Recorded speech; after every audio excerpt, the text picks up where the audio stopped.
30 years. And although she said it before, she has repeatedly said that this is the last one she's going to be doing.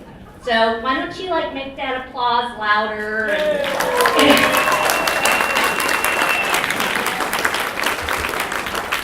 We appreciate you, Jeannie, and your professionalism. I'm going to introduce Jan Rudnicki. Jan has been the coordinator for Vote 411, and she's going to talk a little bit about Vote 411 for those of you who might not be familiar with the platform. Thank you.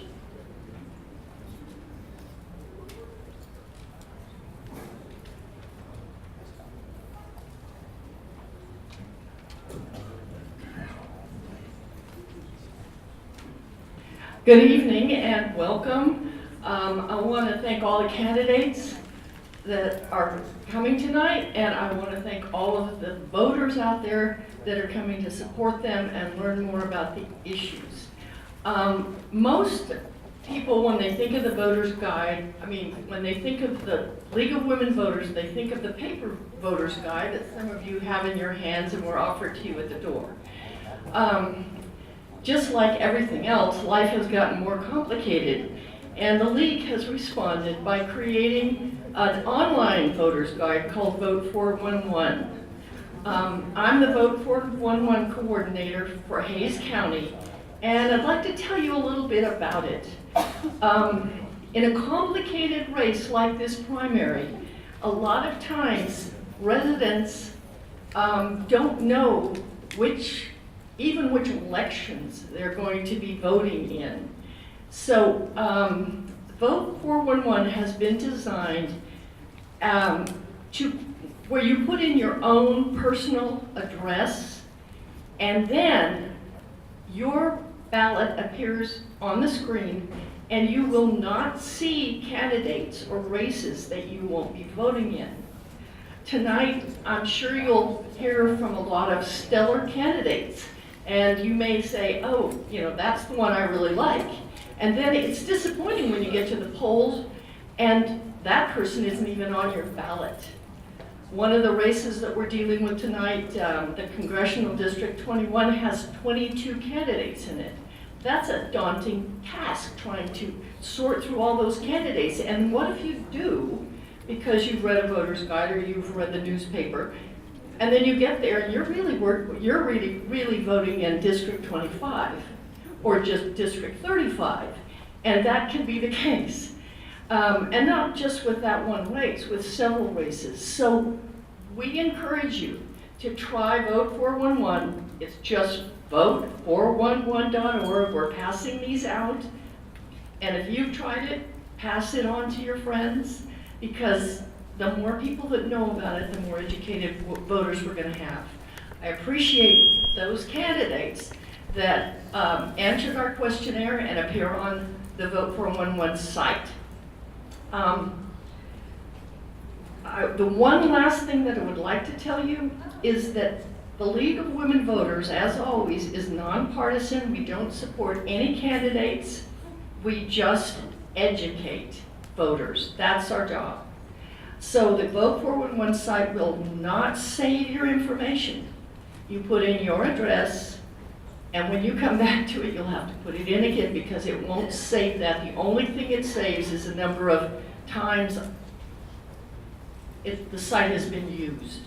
So we have no data. It's not like you have to have a password, or that there's going to be some spam that's, directs you to something. It's put on by the League, and the League is trusted for being nonpartisan, and our mission is educational. Thank you very much. Next, I'd like to introduce Kayleen Ray, who's going to be the moderator for this evening.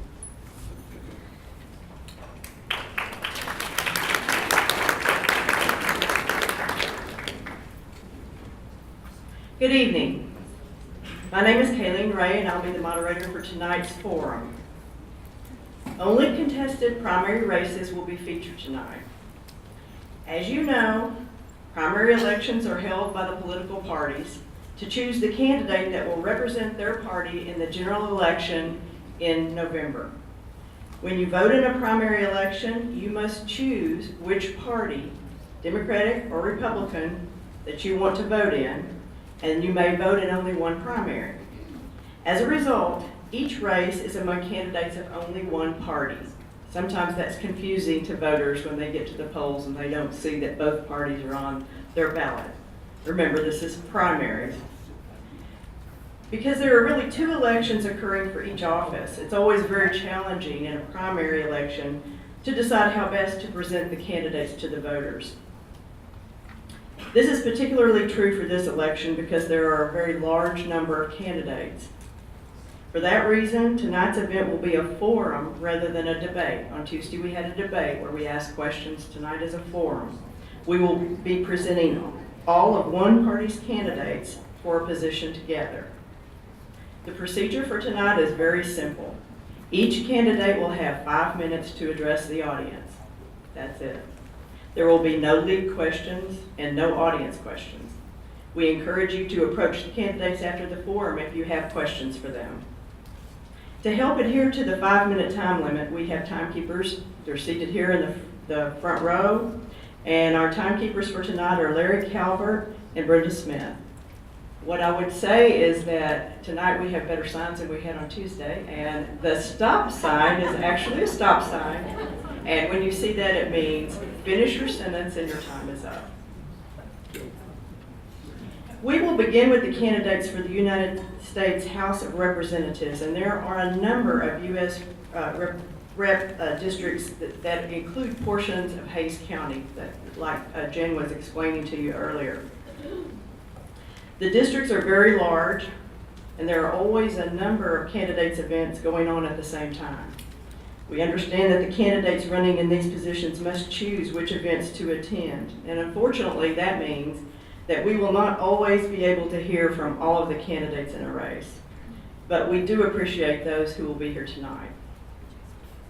So let's get started. Will the Democratic candidates for U.S. Representative District 21 please come up to the podium? There are 4 candidates in that race, and we have 3 of them tonight. Elliot McFadden, Derek Crow, and Joseph Kopser. Mary Street Wilson indicated that she would attend tonight. However, she contacted us this morning and indicated that she was ill, and so she sends her regrets, but she will not be able to attend tonight. So we have 3 of the 4.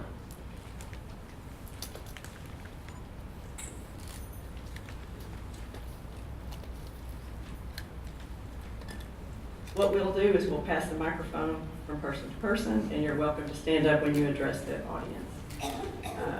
Mr. McFadden? Thank you. Whoa.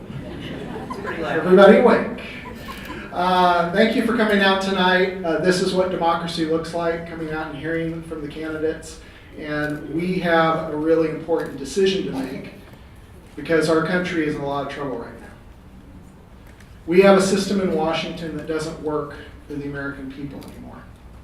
And we have a Republican Congress that is not doing its job. Over 6 months ago, they let the Children's Health Insurance Program expire and put at risk 400,000 children's health here in Texas. And it took 2 budget shutdowns for them to renew this program and do their job.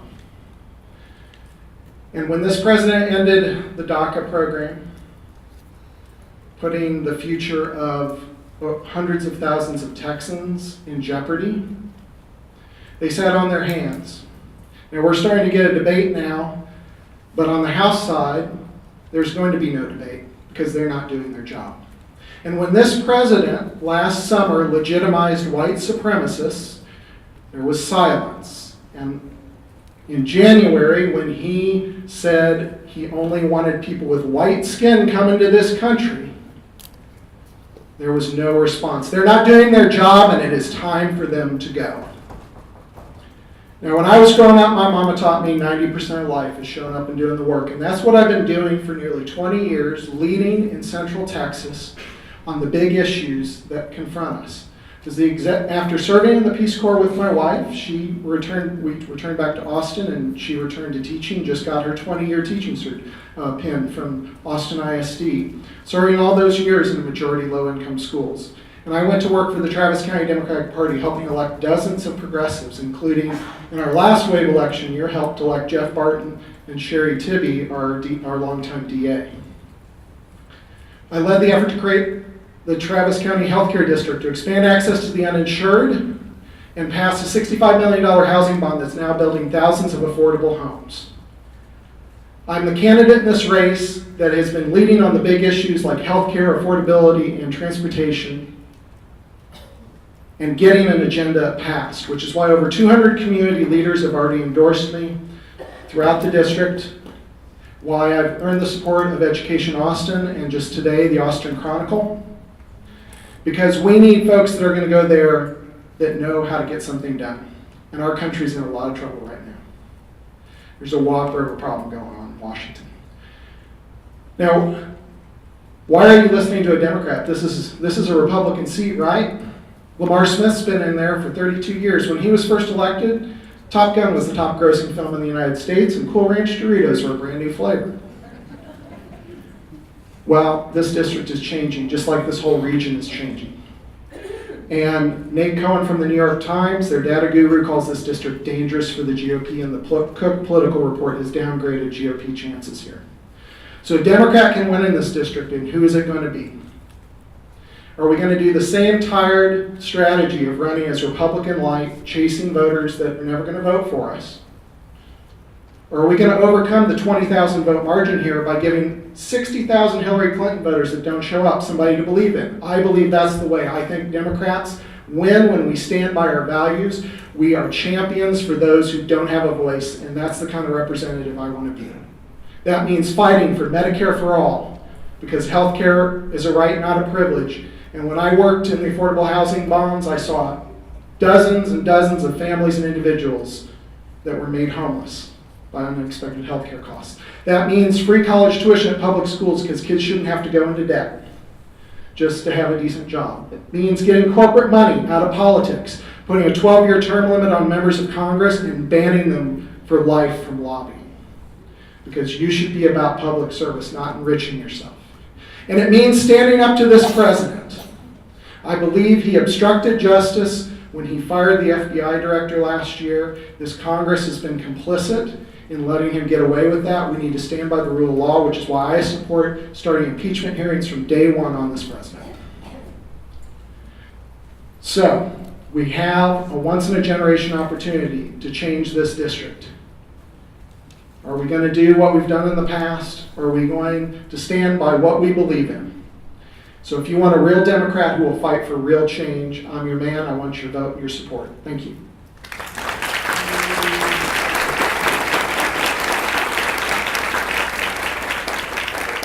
Mr. Crow.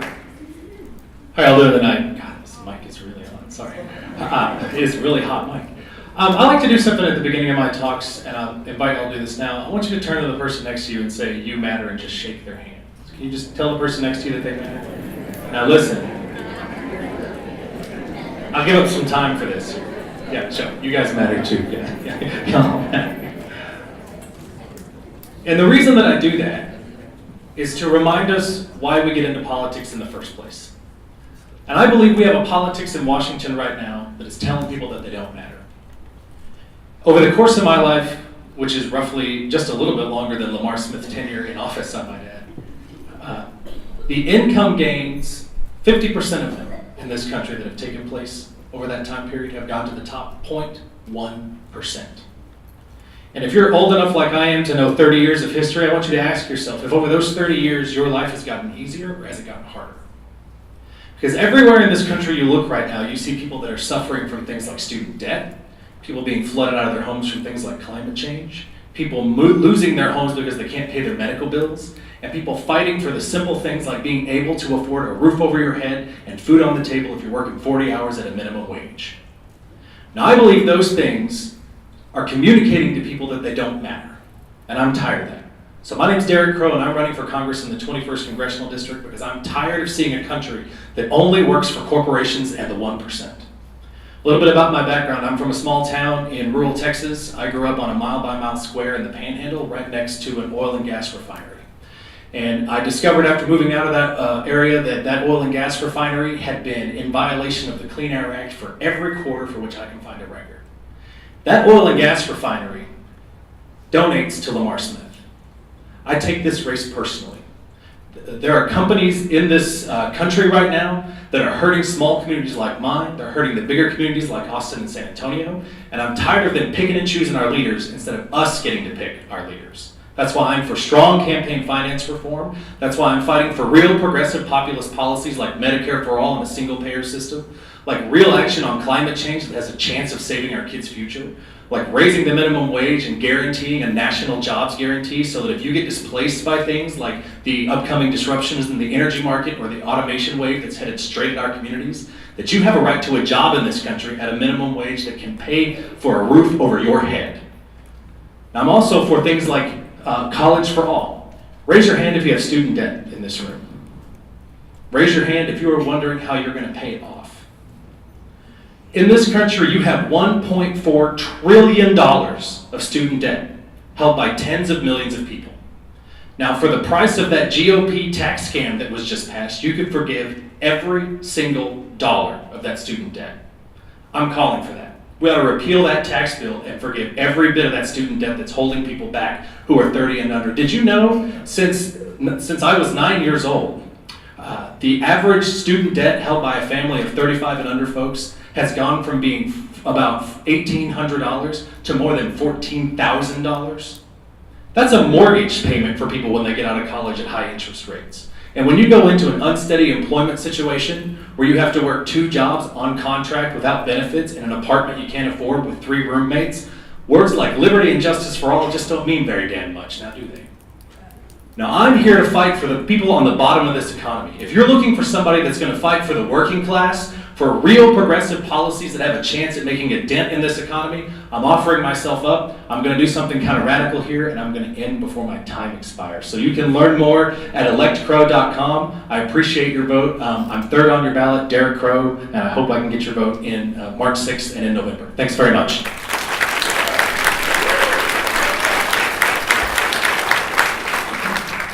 Mr. Copser? My name is Joseph Kopser, and I want to work for you in Congress representing Texas 21. To know me, to know how I got to now, and to know where I want to go forward as your representative, you have to know that I am the reflection of the teachers, coaches, platoon sergeants, sergeants major, who put into me a firm belief, a concept that no matter how well you think you're doing, no matter how well you think your organization is doing, no matter how prosperous your company, or maybe even your family, no matter how you measure the success of an organization, you are truly not successful unless you are taking care of the least among you. And you can define least by age, either at the beginning or end of life. You can define it by health, by those most in need. Perhaps you define it by education. But the greatest nation in the world can be doing a much better job than it is today in taking care of everyone. And when I begin my remarks like that, all over this district for the last 9 months, my favorite part was when a gentleman walked up and said, "Young man, when I hear you talk like that, you sound like one of those long-haired hippies from Austin." First of all, long hair. But sir, I told him, but sir, I did not learn that idea of leaving no one behind at a hippie school. I learned that in 20 years in the United States Army. We do not leave people behind, and nor should we in society. In my 12th year of life, my 6th grade teacher, Mrs. Audrey Grievous, prior to her being my teacher in the 80s, was a civil rights icon. So by day, it was reading, writing, and arithmetic. But inside of every lesson, she pounded into my DNA, reinforcing what I would hear all through the arc of my life, again from coaches, from mentors, platoon sergeants. She said, if you see a problem, go and fix it. Do not wait for others. Do not wait for the government. Do not wait for your parents. When you see a problem, you go and fix it. And that's what I've done my entire life. In my 20 years in the Army and 2 trips to Iraq, on my first trip to Iraq, I realized that we were stuck in the Middle East because this planet was addicted to foreign oil. And yet, I come from a state that has plentiful, bountiful riches when it comes to renewables like wind and solar. So the question is, how do you get that technology into the hands of the warfighter first, and then allow that to then be commercially available in the free market? Just like that smartphone in your hand that has GPS and internet, it came from military R&D. I spent the last 15 years bringing together military R&D with clean energy and environmental groups, so much so that in 2013, the White House recognized me as a champion of change working in clean energy. Like so many of us, our commutes and our traffic keep us away from the people we love. Starting 6 years ago, I worked to try to solve that problem. Some people golf, but by nights and weekends, I was building this company. And before we knew it, in 2014, we had won the Data Innovation Award from the U.S. Department of Transportation. When I see problems, I fix them. Later on, when my company was acquired, I took the riches, I took the time and the opportunity to help veterans. To help veterans plug themselves into the economy. I'm going to spend every day I have as your representative working to solve problems, fixing them where I see them. My name is Joseph Kopser. I want to work for you in Congress. You can learn more at kopserforcongress.com. Thank you very much.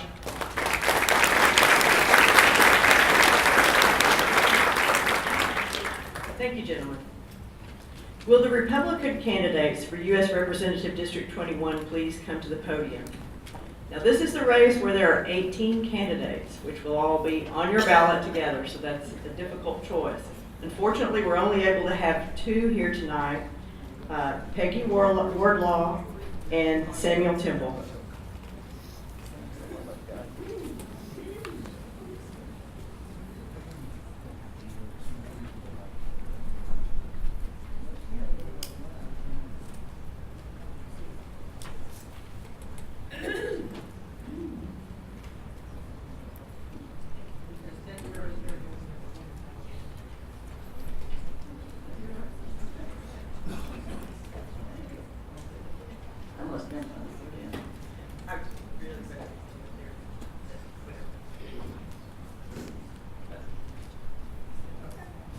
Thank you.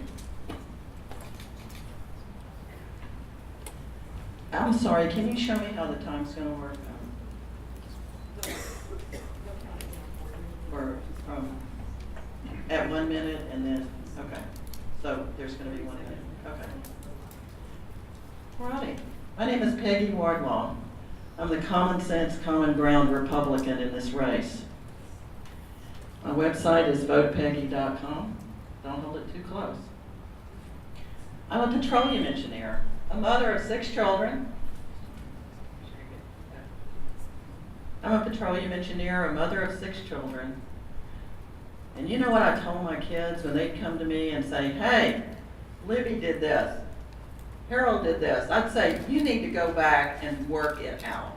You need to fix your problems and stop blaming it on your siblings. I've been married for over 40 years, and you know what? I must be pretty easy to get along with. 2 years ago, everybody was telling me, hey, Peggy, do not talk politics to each other, to anybody. It's too divisive.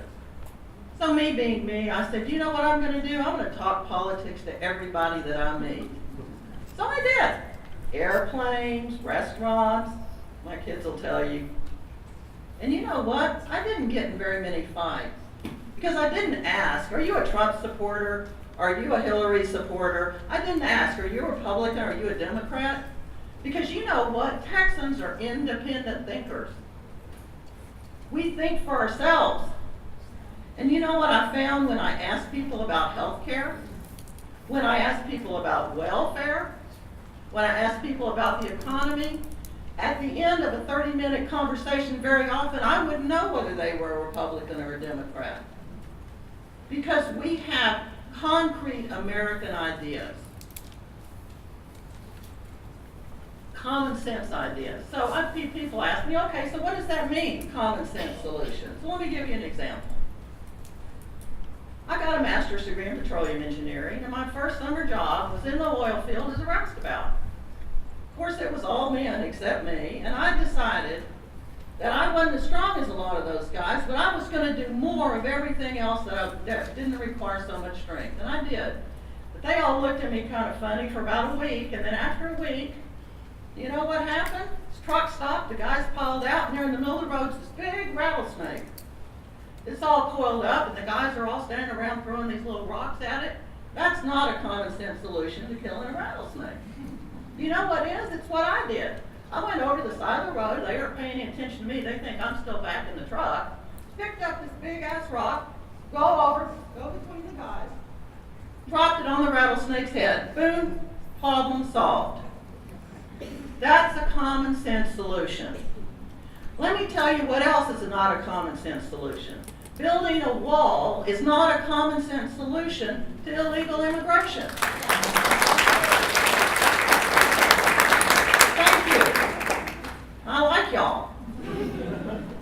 You know what? It didn't work in 200 BC, and it's not going to work in the 21st century. It didn't keep the Mongols out, and it's not going to keep people from coming here who don't have papers. Because you know what's pulling those people in? It's employers who need the workers. The only way to solve our immigration problem is to change our immigration laws. That's the common sense solution. And some of the Republican candidates, in fact, most of them, we have heard in other forums, will say, oh, we need to kick all those DACA kids out, have them go back and stand in line. You know what the truth is? There is no line. We need to change the laws. But you know what? I'm a Republican because I'm a small business owner. I want business to work. I want common sense regulations for small business. I want common sense regulations for big business. Big banks need to have strong regulations on them because they almost sank our economy. But you know what? There are a lot of regulations that can strangle small business. We need common sense solutions. We need common sense solutions to health care. It's not enough to say, oh, let's get rid of Obamacare. Obamacare has some problems. Health care needs to be affordable and it needs to be accessible. I want to be your congressman, congresswoman. My name is Peggy Wardlaw. I am working for common sense and common ground. I'm running on a Republican ticket. This is not a Republican district or a Democratic district. This is a Texas district. But you know what? If you don't go to the Republican primary, you can't vote for me. Peggy Wardlaw, Common Sense, Common Ground. Thank you very much for being here tonight.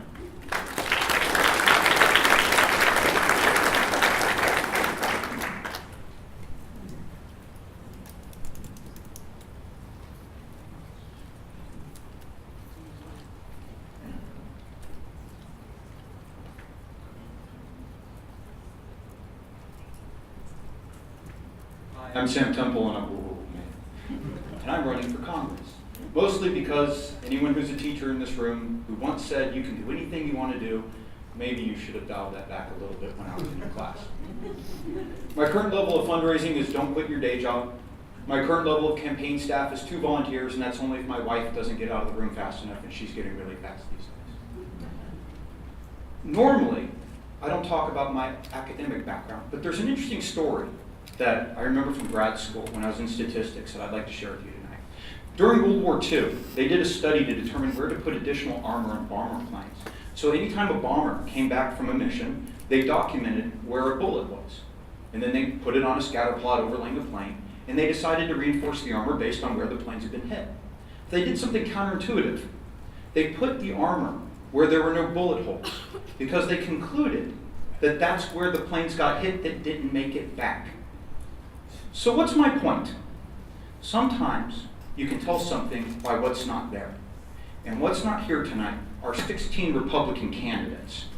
Because there was a choice tonight for all the Republican candidates. You could go to San Antonio and you could be in a room full of Republicans, then be in basically an echo chamber. Or you could come here and talk to a bipartisan room that is more representative of the general district.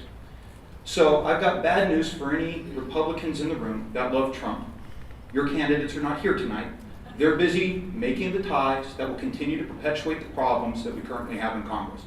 Peggy and I showed up tonight. Sorry. But we're what you got.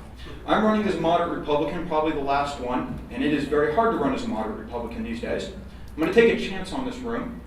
I'm going to do what I call my I think I'm amongst friends speech. This campaign's been very hard. 75% of our appearances have been in rooms full of Tea Partiers. So generally, I wind up giving a civics lesson.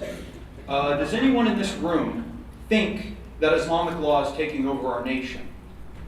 Oh, good. I don't have to explain the First Amendment to anyone tonight.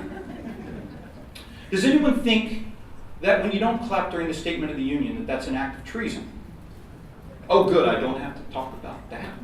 Fantastic. And yet, I have to do this in rooms full of Republican candidate forums. You know, Tuesday, I had to explain, after a former congressman who's now running again, said that we dodged a bullet. Had Hillary been elected president, this nation would no longer exist in its current form.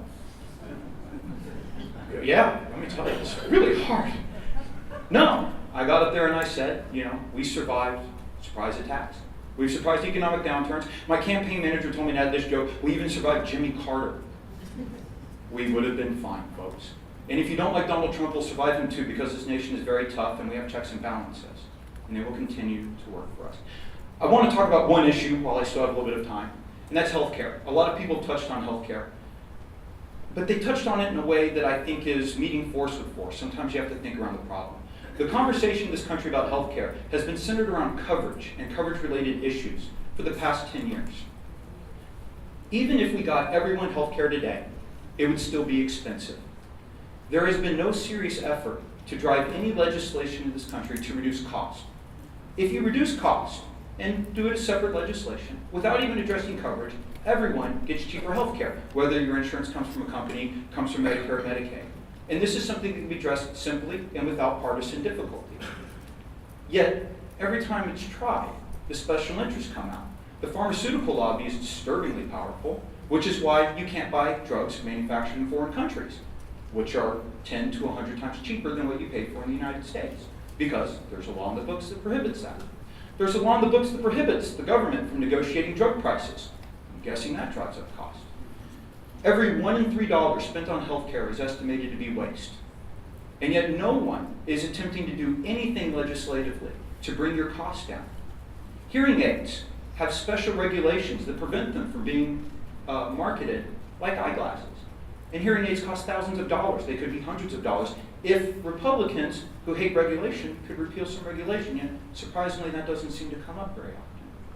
Pharmaceutical companies are allowed to buy doctors and give them payments to make them push expensive drugs rather than the cheaper generic drugs. This is unethical.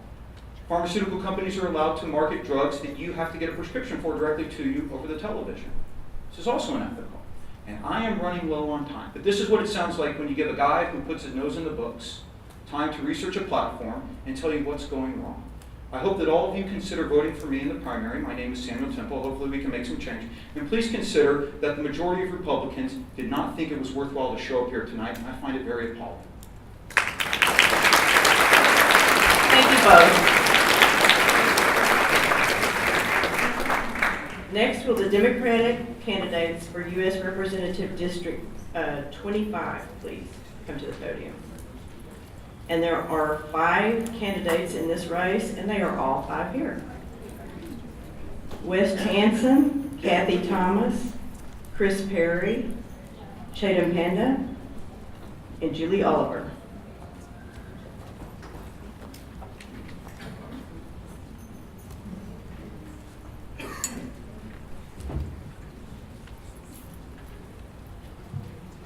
Mr. Hanson, you're first.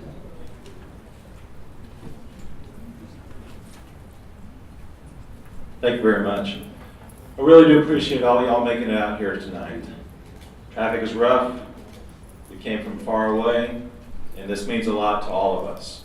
My name is West Hanson. I'm running for the 25th Congressional District against Roger Williams, the incumbent.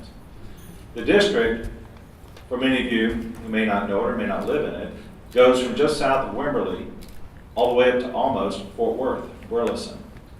I live in East Austin, in the same district, and it goes out to Marble Falls as well. We were gerrymandered in a few years ago. For years, there have been efforts to section off voting populations in order to benefit a certain political party. But that tide's changing. Regardless of these efforts, we're all coming forth. We're all developing a huge tide. Everybody is tired of what's going on both sides.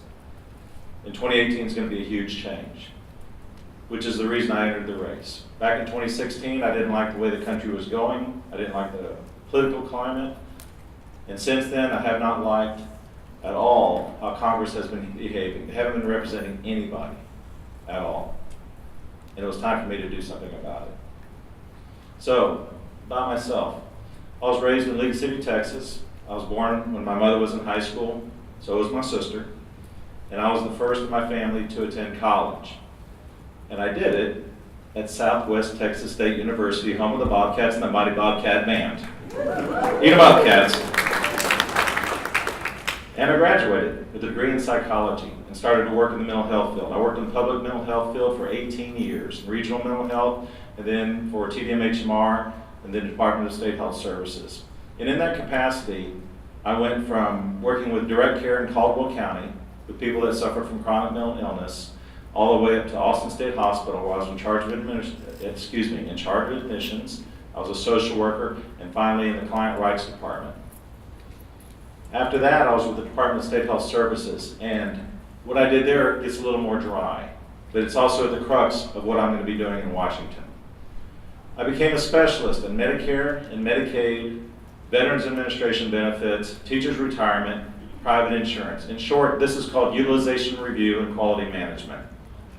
We reviewed, our teams at DSHS reviewed funding streams for outpatient clinics and made sure that the funding was going to Medicaid or to some private insurance or TRS or wherever instead of general revenue. And oftentimes we found it wasn't. It was going straight into general revenue. And this was the argument made for not expanding Medicaid in Texas. I know it should have been expanded. We had it on paper, but it wasn't. After my stint with the state, I opened a barn building business from 2000 to 2010, and I worked throughout the district building custom horse barns. Now I work in our family business as a social worker, contracting with home health care agencies and providing all the social work specific to health care. I'm a specialist in health care. This is what I know. I taught a class at Lamar University for 3 years, especially in health care in America. When I get to Washington, the 5 things that I want to address, first off, is gun violence.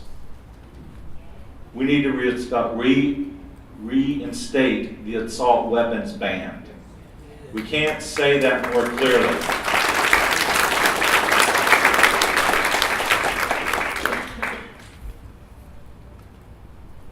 We just need to. And then close the gun show loopholes. Close the boyfriend loopholes. Y'all know what that is? We have laws in the books that protect women that have been assaulted and they've been adjudicated against and their husbands can't get guns.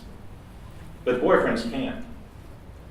We need to get Medicare for all, and we need to change the rules in Congress such that people that are assaulted don't have to go to mandatory arbitration or keep silent about it with non-disclosure agreements.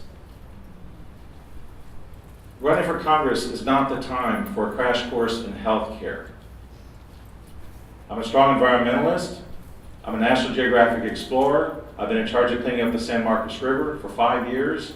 I was on the search and rescue teams down here also.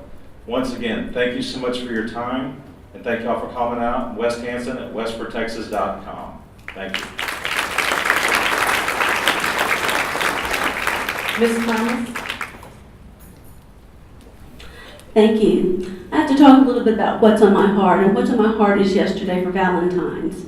It's a day that we should have been celebrating those we love, but 15 parents, 15 sets of parents found that they had to plan a funeral for their children. And Congress sends our thoughts and prayers. Thoughts and prayers are okay, but when you can do something more, you better do it. But they're so scared of the NRA, they cower. And when they cower and refuse to do something to help our children to make them safer, they need to be fired. A lot of people say you'll never change this culture, and I've got to tell you, they haven't sent the moms in. Because when moms are protecting our kids, we are fierce. I remember back a long time ago when you could drink and drive, and I thought that would never change. But Moms Against Drunk Driving got tired of the carnage, and they went after the legislature, and I'll tell you what, they put the fear of the Lord in that legislature, and they'd see the moms coming, they were like running the other way, and the laws changed. We have Moms Demand Action now. We have all these groups that are working together. We will make change. We will make it so that guns are less accessible for people who want to kill themselves. We'll make it so that weapons of war are not available for people who want to commit mass murder. We will protect our children. As I look through our country and see what's going on and see the assaults on our rights, we are going backwards and backwards. Women's choices, women's rights are being taken away. Educational opportunities and upward mobility is being restricted. Our environment is under assault and it's up for sale. And while nobody's looking, the incredible income inequality has subverted our government. We've got to do better, and we can. When children are asking questions like, "Mom, is it okay if I'm still Jewish?" as a friend of mine's grandson asked. When my Guatemalan-born daughter asks, "Why do they hate us?" How does a parent answer that? It seems there is no fairness in our government, and it seems like there is no hope, but there is. Desmond Tutu said, "When it is darkest is when we see the light." And there is light and there is hope.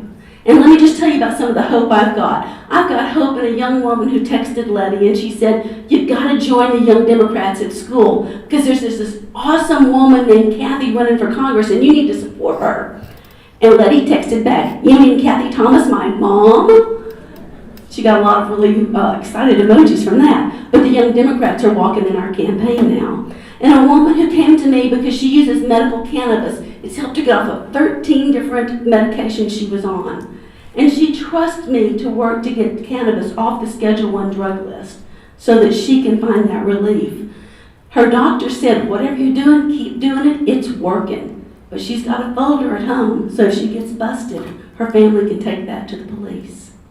She's volunteering the campaign. It's men and women like this that are walking, they're block walking, they're making phone calls, they're talking to their neighbors, they're doing more than they've ever done before because they want a better future. And they know that to get it, they have to work for it. They can't sit back and do what they've done before. So why am I the candidate? I actually have a record of action in this community. I have been a precinct chair. I have served as the treasurer of the county party. I've been involved in this community, in school, in church, in all types of activities. People know I'm a get it done kind of gal, and when they need help, they call on me. Elizabeth Warren likes to say, if you're not around the table, you're probably what's on the menu. And folks, that's not going to change till we have more women in leadership positions all the way across the board. We're not asking for anything we haven't earned. I feel like I've been preparing for this my whole life with my teaching career because I chose to be a teacher. I chose to have a small business, and I chose to write some legislation that cut regulations. So Democrats also support getting rid of bad legislation. I helped do that. I want to serve you. I am ready to step in and serve you as your legislator. KathyForCongress.com if you'd like more information. I'll be out front afterwards. Thank you so much for coming out tonight. Mr. Perry? Thank you. Good evening. My name is Chris Perry, and that is Perry with an I, which I tell people is a very important detail, because it means I'm not related to Rick. I'm running in District 25 against Roger Williams for U.S. Congress. Our campaign's been endorsed by 20 different organizations, including the Texas AFL-CIO, which stands for Working Families, the statewide labor federation, and just today, the Austin Chronicle endorsed our campaign. A little about me. I earned my law degree from the University of Texas, subsequently earned a master's in economics, and for over a decade, I've been a defense attorney in Austin, protecting the constitutional rights of people accused of crimes. I believe that the amount of money people make, the color of someone's skin, should not determine outcomes in our justice system, and it should not determine voice in politics. And I walk that walk. I've been a founding partner and supervising attorney of the University of Texas's Expunction Clinic, which is a free clinic that's helped hundreds of people who can't afford lawyers clear wrongful arrests from their backgrounds so they can get jobs and housing. Now, we have a lot of problems going on today in this country, from healthcare to the environment, education, gun safety. The issue permeating it all, though, is that corporate and special interests have hijacked our democracy. Back in the 70s, we stopped enforcing our antitrust laws, and then such major corporate consolidation happened subsequently that despite our economy quadrupling in size, the bottom 50% of wage earners haven't shared at all in those gains. And during that same period of time, these corporations and special interests have gained such an outsized influence over our elected officials, with the final dagger being the Citizens United opinion in 2010, allowing them to spend an unlimited amount to influence the outcome of elections. And I think that's really part of the story of why we don't have sensible gun laws. I was thinking back today, because Parkland affected me a lot yesterday and made me think, and it was heartbreaking. And I remember Columbine. I was a senior in high school, about to graduate. I thought, wow, my peers in Colorado are dead, 12 dead students that day. And then that was more than half a lifetime ago, and it's still happening. We're becoming numb to these shootings, and nobody's doing anything about it. My wife works right here in San Marcos at Texas State. She teaches in the English department. I fear what could happen to her if a student gets angry about a grade on a college campus where alcohol flows freely. Why do we allow guns at schools, on college campuses? It doesn't make any sense. And parents, they have a right to not have to fear their kids coming home at night when they send them to school. We have a right to a freedom from that type of fear. There are common sense laws that could be done, such as repealing the Dickey Amendment, which I don't know if most people know about this, but it prohibits federal funds from being used to research sensible gun safety solutions. The boyfriend loophole, as Wes said, the gun show loophole, those need to be repealed too, so that we can have comprehensive checks on anybody purchasing a gun, along with an assault weapons ban. And how about some vicarious liability on gun manufacturers and ammo manufacturers and gun dealers to hit them in the bottom line so they can join this conversation on gun safety? What we have now in our president, did y'all see his response on Twitter? He blamed the victims. He basically said they should have reported this guy before he could massacre people. And then today, he didn't even mention guns. He wants to point the finger at mental health and stigmatize people, and not even fund it at that. But this is not a mental health issue. This is a gun safety issue. He is a national disgrace. And I am so glad there are some Republicans. Thank you. I am glad there are Republicans here today and coming here, but what we need more than ever from the Republicans is action, because the Democrats aren't taking money from the NRA. We're not taking money from the corporations that manufacture guns. And I want Republicans to say, I'm not going to take that money either. I'm not going to take the corporate money, and I'm going to represent my constituents when I'm elected. If you do that, I will be happy to work with you in Congress on coming up with some sensible gun safety laws. If you don't, though, and you're elected, next time there's a shooting, it's on you. This is the most critical election of our lives. Lives are literally at stake. Join me in building a stronger democracy and a safer America for everyone. Thank you.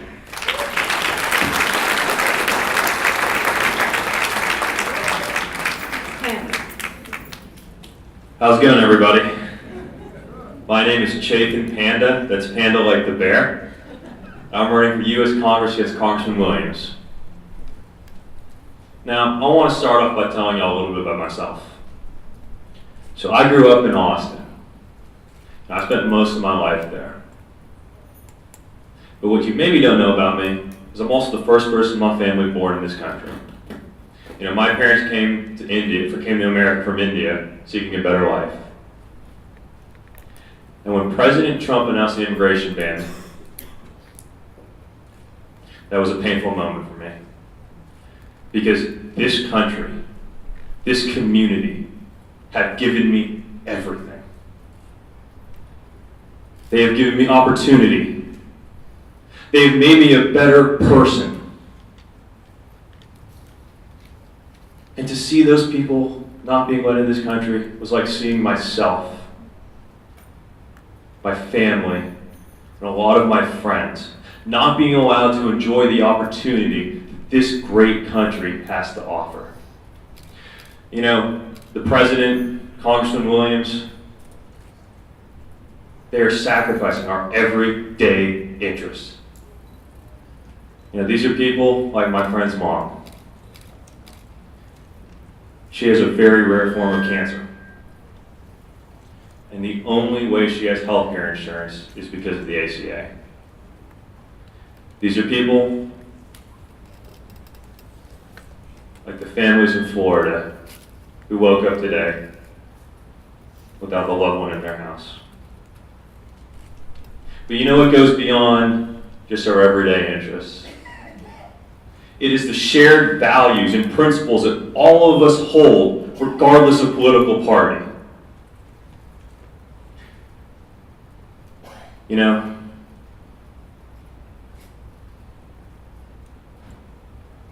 my family, my parents, this community, they taught me you love thy neighbor. They taught me you always do the right thing. It's about high time we reintroduce those concepts back into politics. It's about high time we refocus on perfecting our union, just like it says in the first line of the Constitution. That's why I'm running for Congress. I want to strengthen and empower our community and our country so everybody can thrive.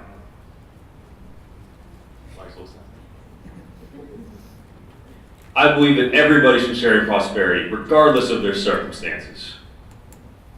To do that, we need to make sure that everyone gets a fair shake, that we help those of us in need, and that people have not only the opportunities, but also the skills to advance.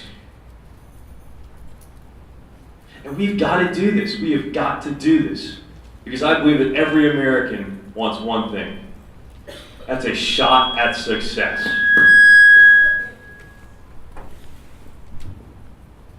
And we have got to encourage success.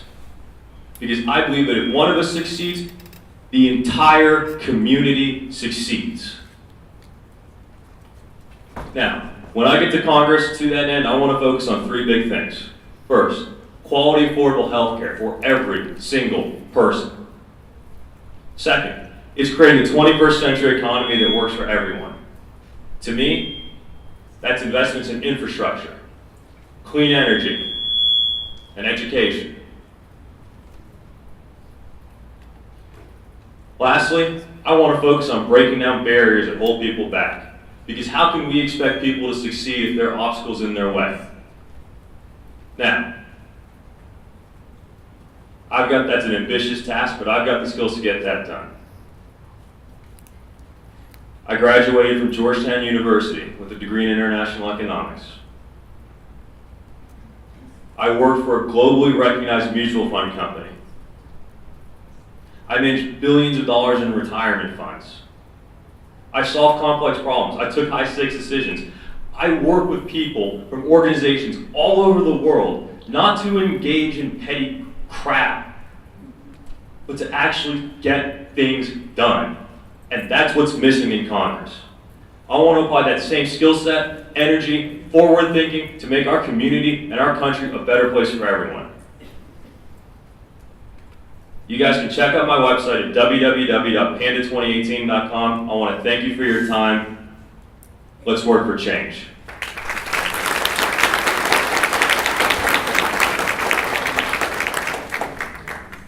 Miss Oliver? Miss Oliver?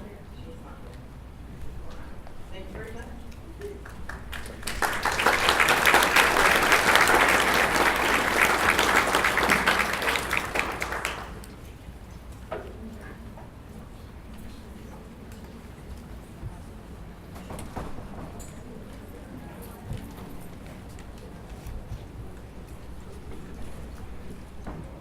Will the Republican candidates for U.S.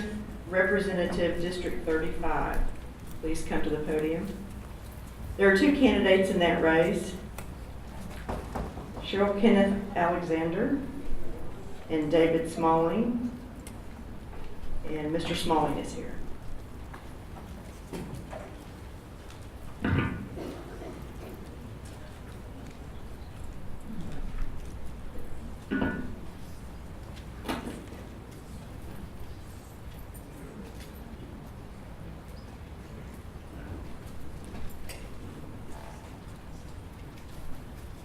Hello, fellow constituents. My name is David Smalling.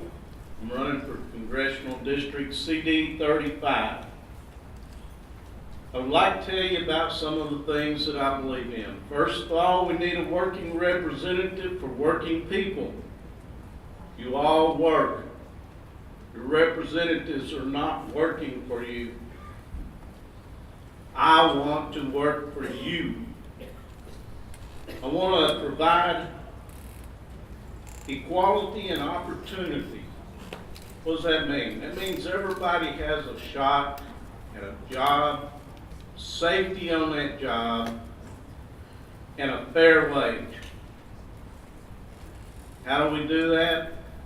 We'll figure it out as we go out, I suppose. But I'm open for suggestions.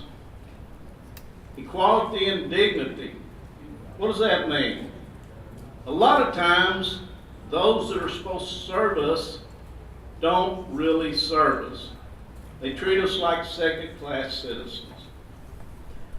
My oldest son is 38 now. He's had epilepsy since he was 5. He has multiple seizures a day. He's not provided a living wage on disability.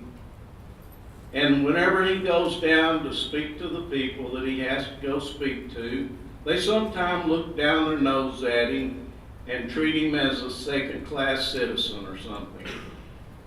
That is why I generally go with him to see that he gets treated properly. Also, whenever Congress, and you know they've all been there a lifetime. We had a guy in East Texas, was 91 years old, signed up to run for his position again. He'd been in Congress 40 years plus. He started out as a Democrat, and then as his district turned into a Republican district, he said, "Oh, I'm a Republican."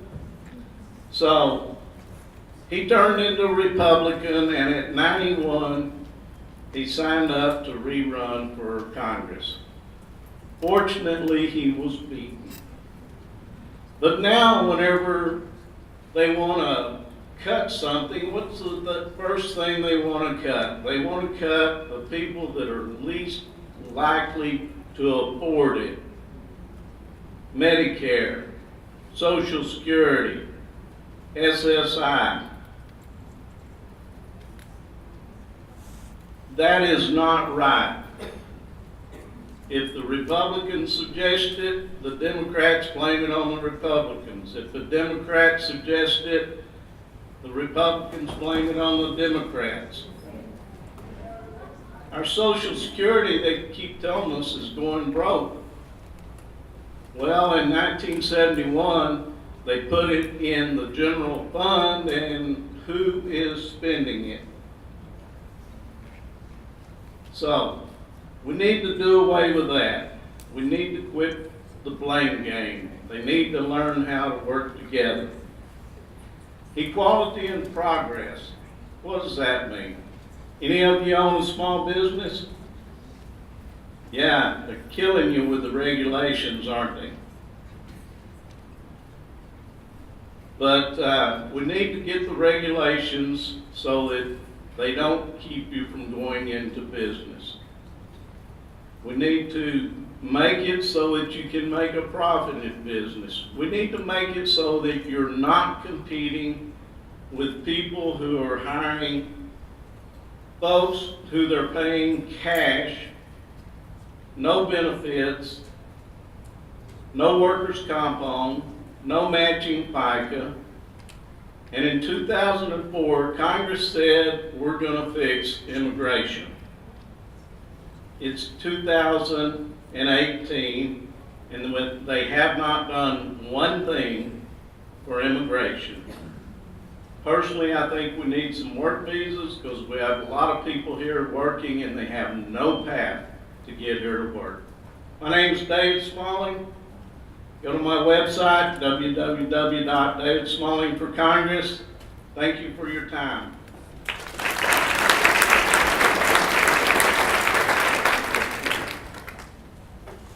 Our next race is the Democratic race for State Senator, District 25. Will those candidates please come to the podium? There are two candidates here, Stephen Kling and Jack Guerra.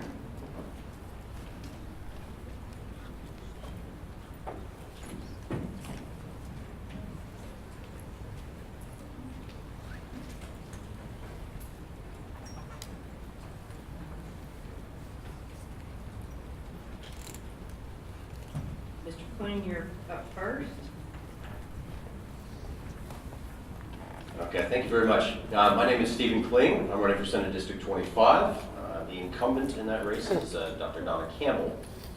I'm going to open up with a little joke. On the way up here, my son reminded me to keep the curse words to a minimum because there's some old ladies in the audience tonight. So I didn't know that was a problem for me. I know Beto's got an issue there, but you know. Listen, I want to talk to you guys tonight about two competing visions for both the United States and for Texas. One of those competing visions is a for-profit corporate vision that cannot see past the quarterly report. It's due to all of the money in politics, and we do everything bigger and better in Texas, and political corruption, really frankly, is no exception to that. When you run for office in this state, you can take as much money from anyone as you want, millions of dollars, there's no cap. Even the federal side of things has a cap to it. And that money, no question, has a corporate influence. Because that vision isn't a human vision. It cannot be. It was designed to only see either a quarter or a year in advance. It is designed to make money and nothing else. But a human vision is one that sees generations into the future. And that's the one we're not getting represented anymore. My opponent represents the corporate vision. She's taken over $1 million from the insurance lobby.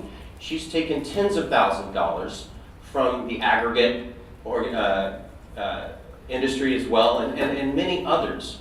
And I have to ask, Republican or Democrat, doesn't that plant a seed of doubt in your mind as to who she's really representing?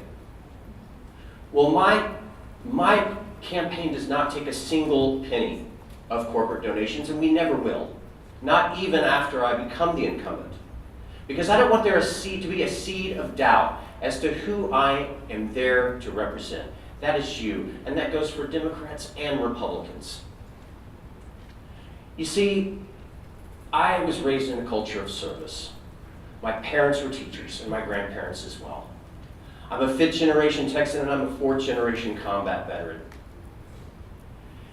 And I've been in IT for over 22 years now. I graduated from Texas A&M in 1995, and I've pretty much been in software the whole time, with one exception. After 9/11, and because of 9/11, at the age of 32, I put my career aside, and I joined the Army Special Operations Command and served 2 tours in Iraq and Afghanistan to help the people of those countries rebuild.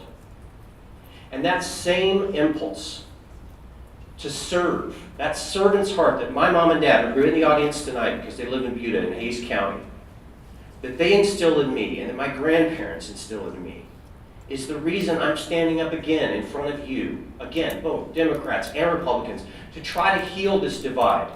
Because it is caused by cynical divide and conquer politics that preys on the most vulnerable of our communities. The LGBTQ, the immigrants, are used to divert our attention, to prey upon our cultural anxieties so that we're focused on those things while they pass their corporate agenda over here. You want a good example of that? Put your hands up if you've heard of the bathroom bill. Almost every single hand. But how many of you have heard of blue chart?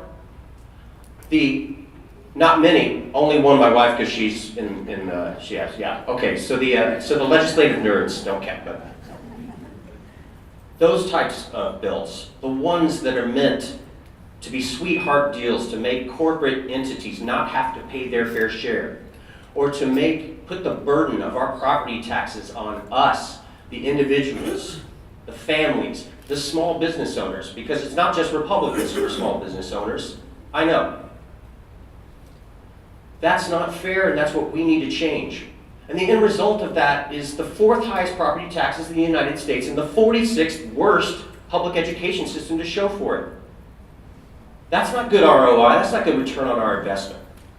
We need people in place that are fighting for the Texas families.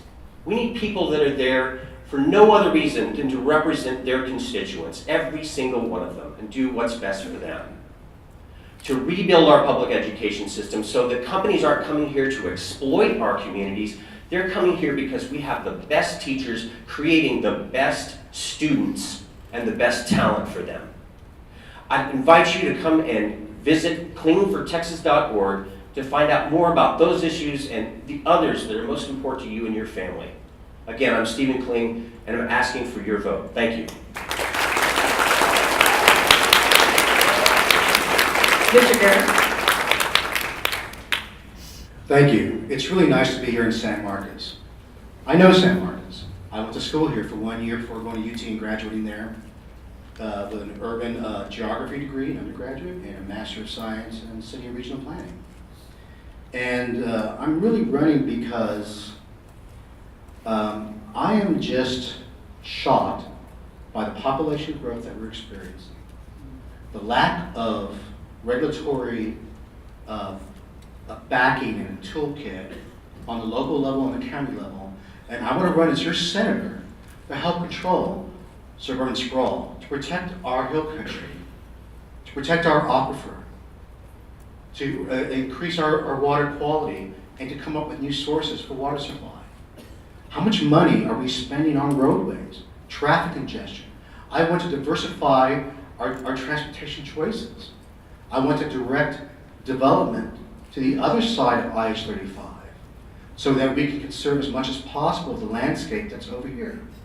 I went to the main building and took art, and I played soccer for a while for Texas State. And didn't somebody get like an applause for saying I went to Texas State? Go get them Bobcats.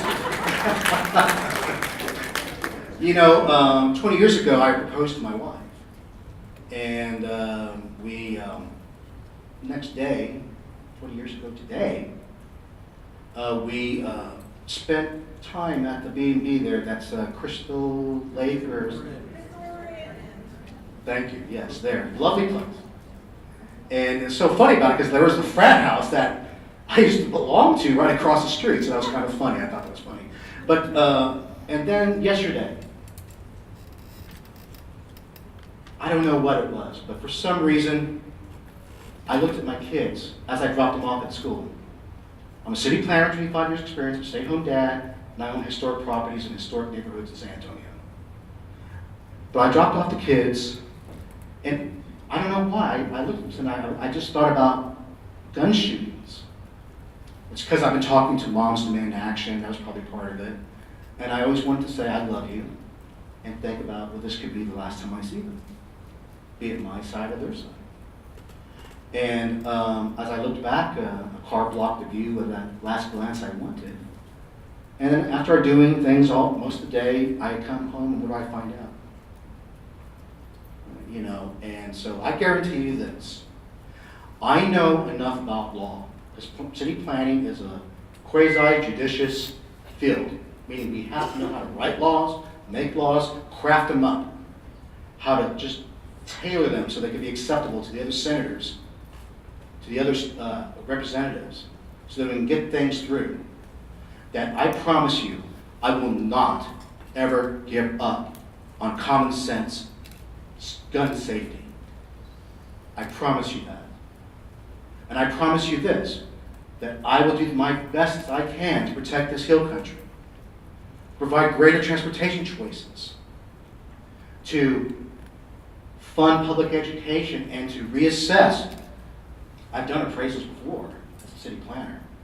I know how they do it, and I don't like the way they do it. They come up with these really weird assumptions. But they overregulate themselves, so they lock themselves up to where they just like over-evaluate the property, and then you can't afford your house. And then affordable housing becomes an issue, and especially elder people who are on fixed incomes, you're priced out. You have to sell out. You don't want to sell, you want to live there. I promise you that I have a bill right now on my desk for expanding health care. I have a bill in my house right now that talks about gun control that I've used in other states. And as a city planner, I work on collaborations, and I build consensus, and I find common ground. So I'm asking for you to look over my site, jackforsenate25.com. I have some material out there. I'm sure the league has my link to my campaign. And I ask for your trust. I'm from here. And please vote for me this coming March and again in November. I can beat Donna Campbell. I can beat her. I'm her worst nightmare. Thank you.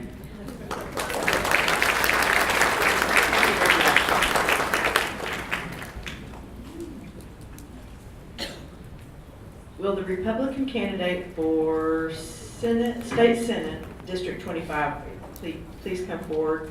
We have one of those candidates here, Shannon McClendon.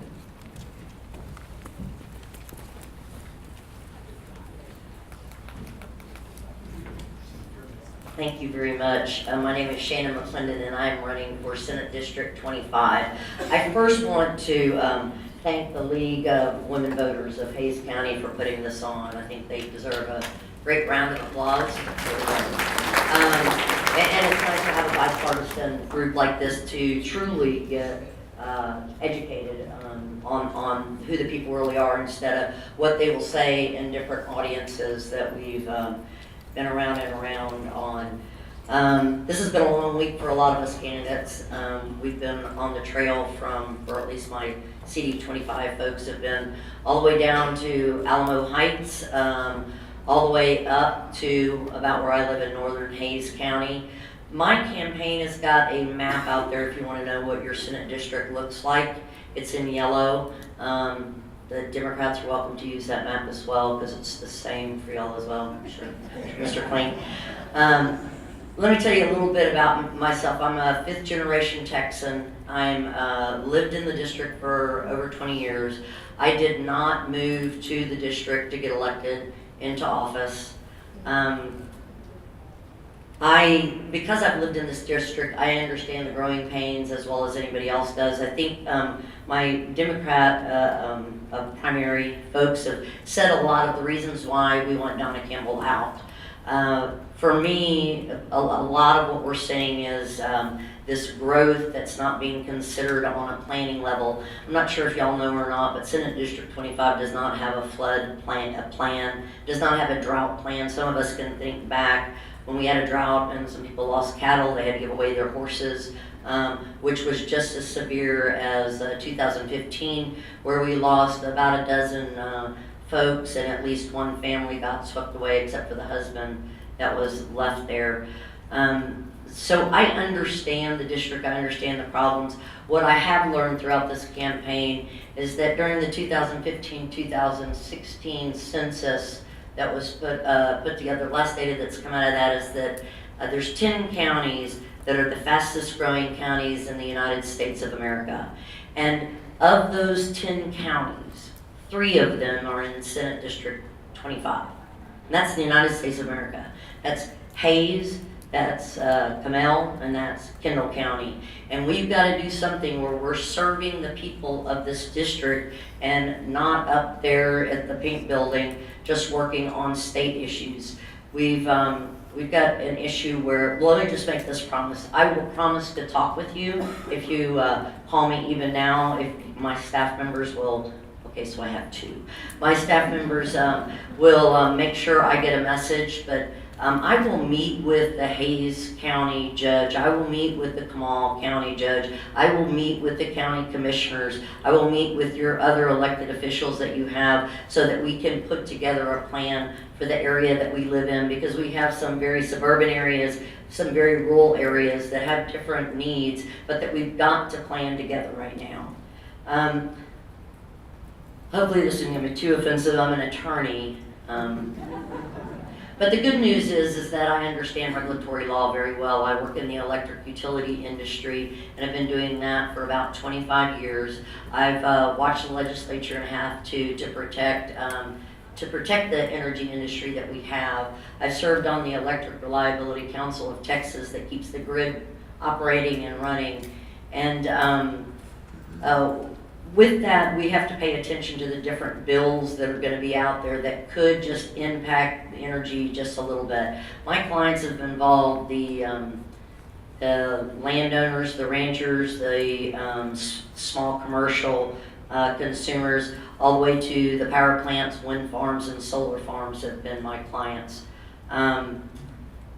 And I won't get on to, real quickly, I will say that I am for public education. I am not an anomaly. There are Republicans that believe that vouchers are not a good idea, and I am one of those. So, thank you. Shannon McClendon, Senate District 25.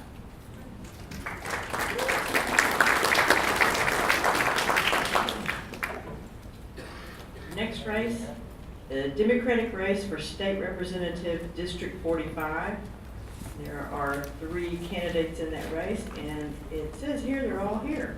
Rebecca Belmetero, Les Carnes, and Aaron Zwinger. And Rebecca Belmetero is first. Good evening, everyone. I'm sorry, I woke you all up. I am Rebecca Belmetero, and you'll notice that I'm wearing my running shoes. This is not imitating Wendy Davis, but I am trying to break them in for the Capital 10K. And so I wear them everywhere I go, and they're comfortable. Now, I want you all to just sort of raise your hands up above your heads. Like that. Do it. Yeah. Go on, do it. You feel better, don't you? Yes. Yes. I'm amazed that you're still here. I want to thank the League of Women Voters. And I am a member, and I was the secretary until I had to step down because it is a strictly nonpartisan group. So since I was running for a partisan job, I gave up that honor. And it was an honor working with these women. They are just amazing women. They are so hardworking, and they believe in democracy. I also believe in democracy. And my life has been dedicated to service. When I say that, I kind of get goosebumps because I realize how true it is. When I was 23, my husband and I went off to Chad, one of the 10 poorest countries in the world. And it was one of those things where I later read there was an advisory saying, for seasoned travelers only. I was an Indiana farm girl. I had not traveled a whole lot. I had been to New York and Washington. And that was the biggest eye-opener for me, because I saw what people could be when they had nothing but other people. And every single person you ran into or went into, buy some food or something, they would always say, "Hello, madame. How are you? How is your family? How is your work? How's everything going?" And I learned from them to put people first. And then the other things were small matters. When we were taught in the Peace Corps, they gave us a few slogans, and I love slogans, because my mom always had a slogan for everything. She'd say, well, don't cry over spilt milk. She was a farm wife, Or she'd say, don't cut your nose to spite your face. Y'all know what that means? When to get back at somebody, you just ruin your life. And whenever I run into these obstacles, I'm like Henry Ford said, that obstacles are those awful things that you see when you're not looking at your goal. And I always think that's a good one too. But I learned when I was in the Peace Corps that you had to be a self-starter. They always said, don't sit around and wait for somebody to tell you what to do. You need to be a self-starter. If you see a problem, fix it. But another important slogan, how many of you have heard about low-hanging fruit? Get the low-hanging fruit? Did anybody ever tell you that? That's what I tell my students on a multiple choice test, get the low-hanging fruit.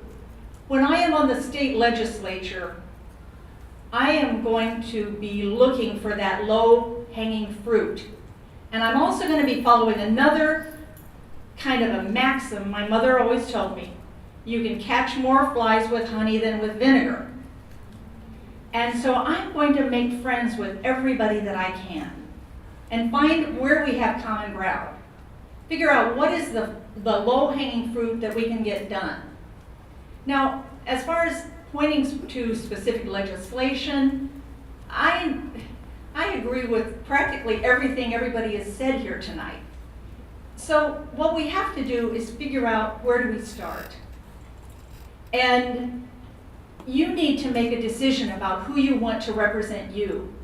I've been teaching at Texas State, which was when I came, Southwest Texas, for a long time, and I have watched that school be a Cinderella school because the legislature didn't like the fact that LBJ graduated from there, and they were going to hold it against them, even if it hurt the state of Texas. They were going to punish that for looking like it was a Democratic school. That's so crazy. I mean, it's, 50-50. But if you want to have a strong voice, I want you to look at my resume, where you'll see I've written 3 books. I've got 1 more coming out in the fall. I've written dozens of articles. I've been on committees that have accomplished so much. And that is what I say proves what I will be able to do on the legislature, the kind of person I am. And now I'm getting the stop sign. It's the stop sign. So go out and grab a sign and grab a piece of my literature and go to my website at Texas State to see what I've done.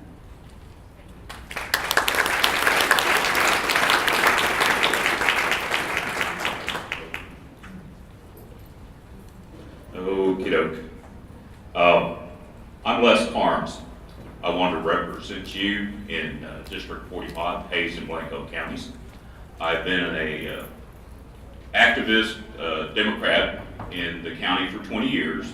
I've been in the county for actually 25 years, but I've been basically built my house 20 years ago. My wife and I did. And we live out in the middle of Hayes County, out in Rolling Oaks. From there, I found a group called the San Marcos Area Democrats. I was a founding member of that, and that was in reaction to the 2000 election. Yes, we were mad, and yes, we thought the world was coming to an end, but you know what? It didn't end with Nixon, it didn't end with Reagan, it did not end with 3 Bushes, and Even though Clinton tried to make it in a time or two, even though I voted for him, it didn't end. We're Democrats. Most of us are Democrats, at least from what I can tell, because I recognize a lot of your faces. I'm running because, first off, I've observed the legislature for the last 27 years, 28 years actually. I was a employee of the state controller's office. You have to know legislation because you live and die by it. I know what legislation is. I know what they've done to us in the last 20 years since we lost every statewide office. I didn't give up because I know that things swing. The pendulum swings. It's no time because we've got a moron in the White House to sit there and give up and get all wound up because, quite frankly, Austin, Texas can hurt you and has hurt you a lot more than Washington, D.C. can at this point. They have ruined or tried to ruin teaching for the teachers, for the retired teachers, for the students, and for your property tax. Okay? They've shoved the burden back on y'all, and there's just no way to do this except send somebody up there that realizes what they're doing. The state is responsible for education in Texas, but they've shoved it back on y'all. I'm there. I'm hoping to go up there and do something about it. We can fund things differently. We do not have to ride you guys until you can't afford your homes anymore. The state used to provide 80% of funding. Well, it seems like when you give somebody an office that they don't want, that they hate government, well, they're going to prove you right. You elected them, and that's exactly what they did. They got up there and hated on government. They hated on you. 20 years worth of this stuff has got to come to an end. I want to go up there, find new revenues, rearrange revenues, stop subsidizing highly profitable industries like oil and gas. Why are we giving them tax breaks when we don't give our teachers a living wage anymore, when we don't give our retirees a living wage? And by God, y'all don't want it, I don't want it, and the children of Texas don't want it. Everyone in here is a product of public education for the most part. Somebody paid your way to be here. Somebody paid my way to be here. And it's about time we turn this thing around. They attacked the franchise tax, which was supposed to fund things. They've attacked, oh my God, giving industries that are highly profitable more money doesn't make any sense when we're giving our teachers less money. No cost of living wages or anything. Also, water is my issue. Try living without it. You've got springs all the way around here. I fought electro-purification, and I'm still fighting them. They're trying to take all your water and sell it somewhere else. They're stealing your water, and it's our water, and we need to have somebody go up there and try to change it. I want to get water out of the rule of capture, meaning that you can't steal every drop of water underneath you when it's going to impact your neighbors. It's not right, it's not Texan, and I've always been bothered when someone said, I'm a such and such a generation Texan. Well, my family first got here in 1828. We're still here. We were here without air conditioning, and we're still here, and we're going to be here tomorrow. Thank you for your time. VoteCarnes.com. That's my website, and I really appreciate your time. Thank you.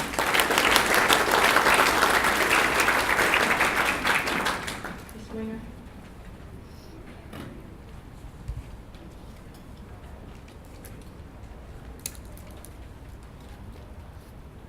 Thank you.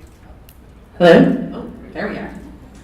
My name is Erin Sweener. I am an activist, an educator, and a conservationist, and I'm running for House District 45. I'm the progressive choice in the Democratic primary, and I hope that I will earn your support.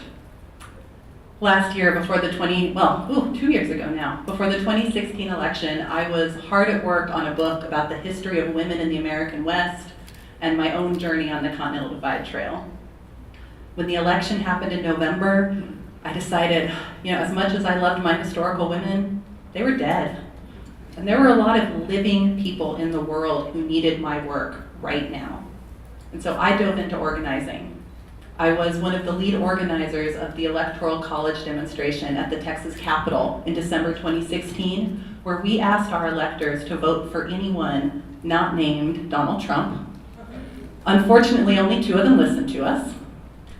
But that was a really powerful day for me because the election could not be called for our current president until the votes from the Texas electors were counted. Texas, with our 38 electoral votes, had the ability to change the outcome all on our own. And that's the power of Texas. Y'all have heard it many times before. We're not a red state, we're a non-voting state. And when we start to vote and when we show up and we put Texas in play, all of national politics is going to shift around us. So after that day, I dedicated myself to helping make that shift happen. At first, that was through other activism work, organizing a town hall for Indivisible 25. You met some of the great candidates who are running against Roger Williams tonight.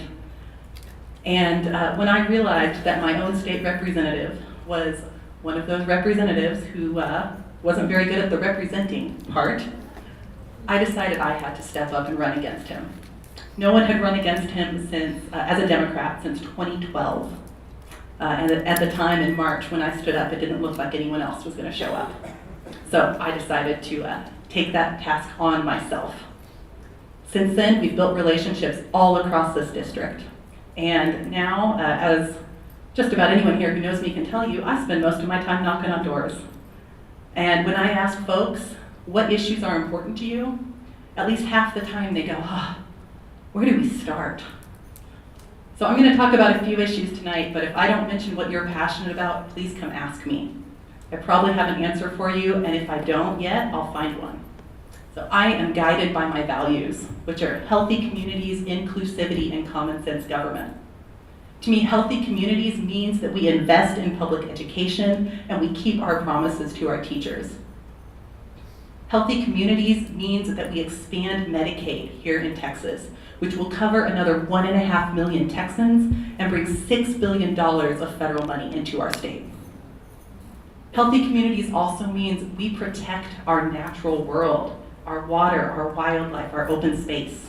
You've heard folks talk tonight about how we live in one of the fastest growing areas in the country. As we grow, we need to make sure that we protect what makes this place special. Inclusivity, another important issue to me. Inclusivity means that we here in Texas quit propping up a broken federal immigration system. The first priority of every Democrat in 2018 should be to repeal the racist law, Senate Bill 4.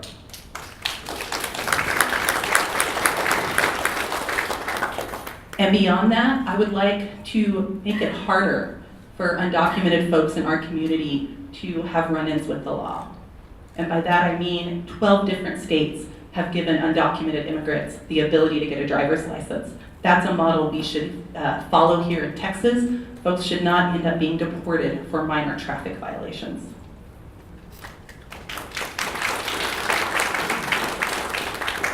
Common sense government means that you should choose your elected representatives, not the other way around. If you live here in San Marcos, you live in one of the most gerrymandered cities in the country. And those lines are intentionally drawn to minimize the power of Latino voters and of students. That's something we need to fix, and we need a nonpartisan commission to do that. Common sense government also means you should be in charge of what happens in your city. You have a city council, we have county commissioners. They should be making local decisions, and Texas legislators should not be overriding them.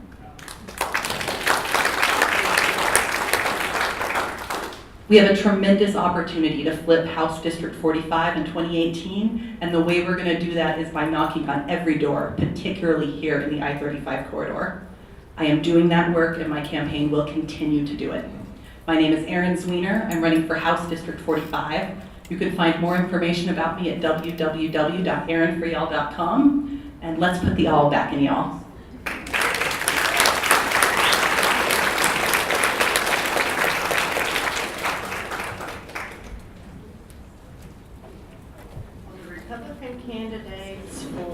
State Representative District 45, please come forward. We have two of those candidates here tonight, Austin Talley and Ken Strange.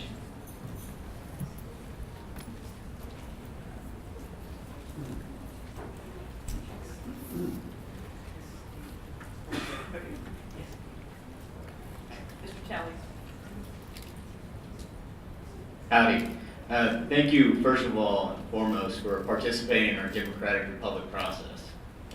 We, as voters, need to utilize that privilege that's our right, not a privilege. I'm honored to be standing in front of you today. I apologize for the other candidates that didn't prioritize in time management. This is my 5th event for tonight, so I enjoy being in front of my constituents. I understand I have to serve all 204,000.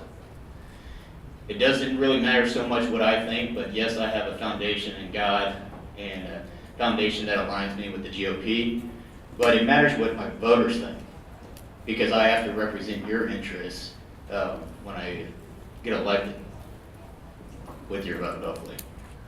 I'm glad to see that we have so many Democratic candidates. I wish we had independent. I wish we had Green Party, because that would give more choices to you. It's our job to exchange ideas and have a cordial debate. That way we can make better policies that serve everybody in Texas. So this is exciting for me, because this is my first race as a politician. I'm not a politician. I'm a veteran of 13 years. I served for a decade of my life overseas. I was following the footsteps of my family, being here since 1822. Colonel James Neal, my great ancestor on my mother's side, fired the cannon of the Battle of Gonzales, starting the Texas Revolution. But with that fighting spirit, my great-grandfather then followed him by serving in World War I, and my grandfather in World War II, and my father volunteering for Vietnam.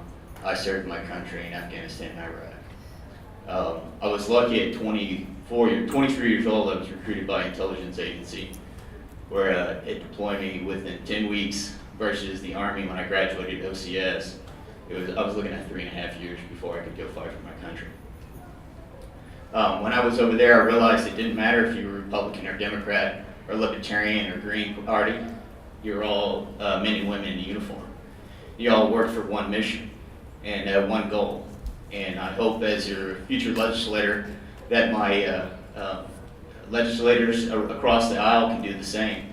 That we can find those three things that we have in common, those three things that we can agree on, and we push those across into bills that get passed for the betterment of our community. When Katrina happened in 2005, there was a mass call out for any volunteers. I was in charge of everything south of Baton Rouge. At 25 years old, that was a big feat. The gentleman that I ended up replacing went to Mississippi to start up another site there for the community that was affected in Mississippi. I was in charge of all security operations and half of the FEMA relief sites. I learned a lot about the integrations between the United States Navy, the Coast Guard, Army Corps of Engineers, the National Guard, and all the other relief agencies that came to help the community, and learned through all those struggles that I obviously saw and many failures in 2005. But we learned from those in 2015 here in Texas when the floods in Wimberley. And we learned again most recently with Harvey, Irma, and Maria, where my company and all my colleagues, we volunteered and we worked for nothing because God's blessed us financially as an entrepreneur. I went to Puerto Rico and worked there for 45 days and the first 24 hours that after Maria hit, because I was stationed there in the Navy. So I have a great understanding of what Texas needs to do to prepare for the next natural disaster that's inevitable. Stop building in low water plains, and because every 5 years they say it's okay, let's build again. But I as an entrepreneur, I believe in free enterprise. I want to reduce regulatory to make entry to market easier and survivability and likelihood, so you can get past those first 5 years that are the hardest. I care as in education. I was a lobbyist for UTSA to become a Tier 1 institution. I believe that we need to cut the fat and off of the top heavy of the TEA The top 10 get paid higher than the Lieutenant Governor of Texas, and the top 4 get paid higher than the Governor of Texas. We need to support our teachers, and the voucher system is currently broken. So we need to add accountability to that, because when the student no longer wants to utilize the voucher in a school choice and return to public system, the money doesn't follow. And I want to redirect the intended use of those incomes. I'm sorry, this is my third public speaking engagement, so you can see I'm obviously nervous, but I promise you my intent is true. I want to serve you as the voters, you as my bosses, all 204,000 of you. You can find more about me on any of the social medias of Austin FOR 45 and my website, www.austin445.com. Thank you so much, and God bless.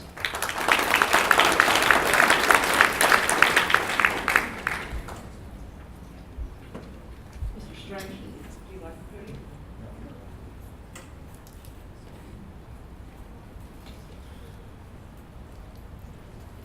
Pause for a break here. Hello, everybody. My name is Ken Strange, and I'm very excited to be here tonight. And I want to thank the Women's League of Voters for letting us be here. It's a great night. I was here the other night for the candidate forum. I really enjoyed that. And tonight I get to be up here. So, but I'm really excited that you guys are here. I'm the last guy on this ticket, and you're still here. I can't believe it. But I'm very excited that you're here, because that gives me hope. That means that you guys really care about the state of Texas. You really care about your community, and you really care about the people here, because you wouldn't be here if you didn't care. And there's a lot of people out there that don't care. They don't know what's going on, and they don't take the time to come and learn. So with that, I just want to tell you a quick little story about myself. I got here into Texas in 1986. I had served 4 years in the Air Force, and I got a job here in Texas. Got here as quick as I could, and I've loved it ever since. I got asked to join the volunteer fire department.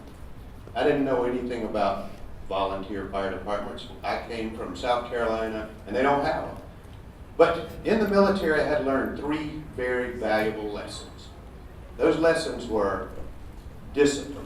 And when I joined the Air Force, that was a great lesson for me. I really needed a lot of discipline. I learned teamwork, but more importantly, I learned service. And when I joined the volunteer fire department, I learned truly what community service was. And it was an honor for me to be in that volunteer fire department. And serendipitously, one day they came in and they said, "Hey, we're going to have this emergency medical program." And I said, "Well, I'll just go ahead and do it." By the 3rd class, I fell in love with emergency medicine. And I joined the Wimberley Emergency Medical Service, the EMS in Wimberley. In 1989, I joined as a volunteer. And I continued to do that, and I continued to work and volunteer. And by 1996, I had loved it so much that I gave up my job. I got certified as a paramedic, and I went full-time with Wimberley EMS. In 2004, some things changed, and I took over as director of Wimberley EMS. And I'm still the director of Wimberley EMS since 2004 until today. And together, with a lot of teamwork and a lot of support from my community, we built an EMS service that is well respected around the whole state. We're a top quality EMS service that works together with our community. We work hard, and we take care of about 26,000 people. We have 240 square miles. Through that, I have learned a lot about what people's needs are. I see them at their most vulnerable time, and I know what their heart is. Also, in 2008, I was honored to join the WISD, the Wimberley Independent School District School Board. So, been on the school board, and I'm on the school board until this day. What I'm telling you is, when I get into something, I don't run away. I stay there. I fight hard. So since 2008, I've been on the Wimberley School Board. In those almost 10 years, I served as president for 4 of those 10 years. We have done a great job. I think we have a great school district. Kids are coming from all over Central Texas to come to our school district. So I've learned a different perspective. I know about schools. My wife and I, 2 years ago, we opened a small business in Wimberley. It's been very successful. So I know about small business. So with that, I want to come right back to school, to EMS. I have worked for 29 years in Hays County, and I have worked alongside the fire departments, the EMSs. I have endorsements from every elected county official in Hays County and several in Blanco County. I've been endorsed by the Hays County Law Enforcement. I've been endorsed by Hays County Fire Chiefs Association, and I've been endorsed by many civic leaders because they've worked beside me for 29 years on the fire line, in the floods, everywhere else. And I'm going to tell you, I'm going to take that same teamwork, and I want you guys to be a part of my story. And I'm going to go to Austin, and I'm going to represent you like you've never been represented before. My name is Ken Strange. My website is kenstrange.com, and I want to thank you all for staying and listening to the last guy here.